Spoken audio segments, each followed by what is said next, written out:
chapter 11 of the book is on a theme called convergence.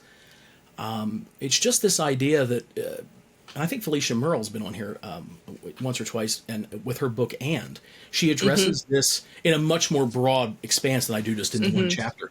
But that we're designed to be multiplying and adding to the depth of experience, not constantly making choices, not constantly either-oring every scenario, that maybe there's beauty within each of these elementations that we're designed to flow and function in collectively. But with the advent of 19th century fundamentalism, there comes this assumption of a need for certainty, because it is your certainty that saves you. It's not actually God. You're saved by your certainty to what he expects, wants, believes. And that's true both within Calvinism and Arminianism. They just apply it differently. But the certainty has to be that you must know. But yet we don't see that anywhere in the history of the church. Yeah. And it's where I see this span the most is when, like, in some of the social media groups, somebody will start quoting their favorite theologian. Like, they'll start quoting, Saint Hilary or something. And they associate that one quote as being the entirety of what this person believed. That is their entire theology. And all it takes is someone else to point out another quote from St. Hilary that says the complete opposite, and their worldview collapses. They're back in this place of doubt and fear, and, well, I'm not certain anymore. And we just traded one theology for another theology, but we retained the same crappy method. This is never about certainty. They weren't certain. Yeah. The guy that produces the love chapter of 1 Corinthians 13 is constantly bickering with Peter, calls him a straw blowing in the wind, calls him out on how you behave one way when our Jewish brethren are here, and then as soon as they leave, you're acting Gentile again. Pick a lane, buddy. He and Barnabas have a huge falling out over John Mark, and including him in the mission. There's no evidence in Scripture they ever even speak again. And so if that's the people that the Lord entrusts to give us Scripture, how do we expect our own lives to be any different? And how do we associate or expect Father, Son, and Spirit to hold us to a certainty standard that no one in the history of the church has ever had? I can't do it. This is what we do. Then we just we lean into the mystery of His goodness. Yes, and we the phrase, I say it almost every time, I don't know, but He's good. Is the I just yesterday had a conversation with John Crowder. That's where we landed. It was this mystery that is the kindness of God that is ever expanding. We get to participate in. I'm with you, man. Go ahead, Brooke.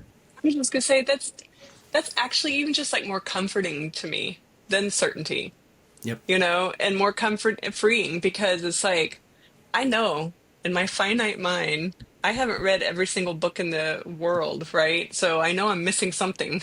We'll just use that as an example, right? But being able to hold it loosely and just be like, oh, well, I may not have all the answers or anything, but I don't know, but He's good, right? And so it's just this, like, it should be, in my opinion, it's a lot more comforting for me not having to know everything. And go ahead. Go ahead, man. Just that our access point then to everything that we experience in life that is for the good. We can broadly call this salvation, but that's so misunderstood that I almost avoid the word. But our perpetual deliverance of God stepping into our mess and darkness over and over and over again until there is nothing left that does not look like Him. Come on. That process, that gradual unveiling of what is in fact finished. Yes. So good. That's the mechanism by which we're able to see worth, that we're able to recognize that it's not the certainty that secures my place at the table. It's because of who I am. But by including humanity in the Son, there's this thing with the Rublev painting of the Trinity. You've seen this, like where there's the three, they're all sitting around a table. It's this really old, like, what is it, the 13th century, I think. Yeah. Icon. I've heard it explained a couple times as, well, yeah, and there's a little spot here, and that's where a mirror would have been, and that's your seat at the table. No, I don't want a seat at the table of my own right, because then it's mine to lose.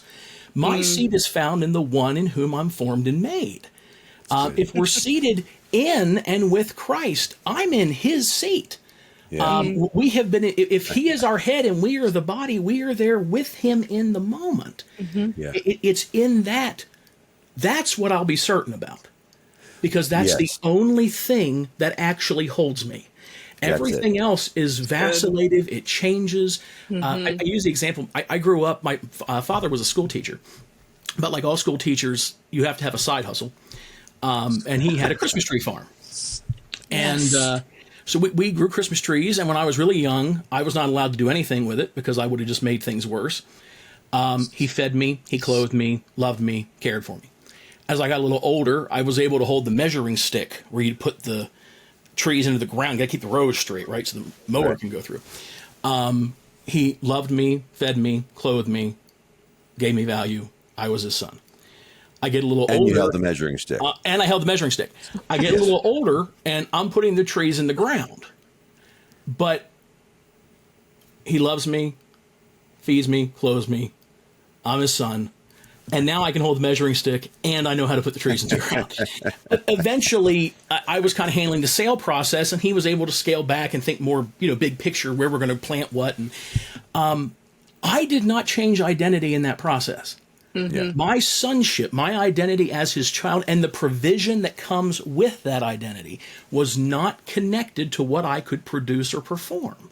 But I had the blessing and the benefit of getting to participate in the family business. This is all the ministry of reconciliation is, right? That I'm not ministering from a place of here are the beliefs you must hold in order to be in a right standing with God, but this is who you have been reconciled into. That the enmity that you created in your mind that was never actually there is being brought, it's been completely brought down as a completed, finished act. And now we get this participatory joy of getting to, moment by moment, chip away any of the shadows that have been able to form. It's a mirage.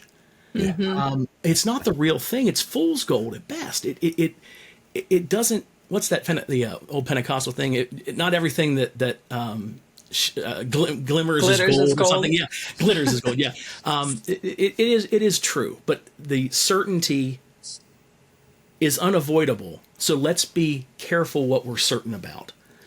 I'll be certain in the love, certain in the goodness. Everything else is mercurially tangential. I'm willing to drop it off as it no longer serves the purposes of Christology.